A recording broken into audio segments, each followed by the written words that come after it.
अस्सलाम वालेकुम नाज़रीन, क्रिकेट की ताज़ा तरीन अपडेट हासिल करने के लिए मेरे चैनल को सब्सक्राइब कर लें। चैंपियंस वनडे कप खुश दिलशाह के 60 रन बेकार, डॉल्फिन ने लायंस को शिकस्त दे दी। सऊद शकील 11 शाहीन लायन को 16 रन से शिकस्त देकर टूर्नामेंट के प्ले ऑफ मरहले में दाखिल हो गए। एतवार को इकबाल स्टेडियम फैसलाबाद में चैंपियंस वनडे कप के 10वें मैच में डॉल्फिन ने लायंस को 327 रन के तआकुब में कामयाबी के साथ 16 रन से शिकस्त दी।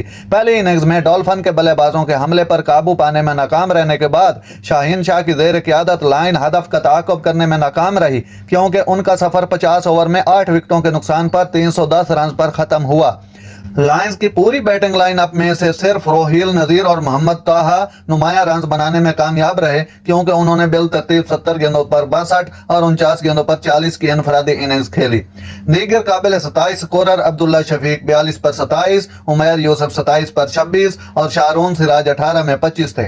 इनिंग्स के इख्तिताम पर खुश दिलशाह ने अपने कप्तान शाहीन के साथ 33 रन के साथ 60 रन बनाए, लेकिन सब रायगां गया। डॉल्फिन के कप्तान सऊद शकील और अब्बास अफरीदी ने दो शेरों को आउट किया, जबकि मीर हमजा, सफियान मुकीम, फहीम अशरफ और कासिम अकरम ने एक एक विकेट हासिल की। इससे कबल डॉल्फिन ने टॉस जीतकर पहले बैटिंग का फैसला किया था। नाज़रीन, ऐसी बर वक्त खबरें सुनने के लिए मेरे चैनल को सब्सक्राइब कर लें। अल्लाह हाफिज।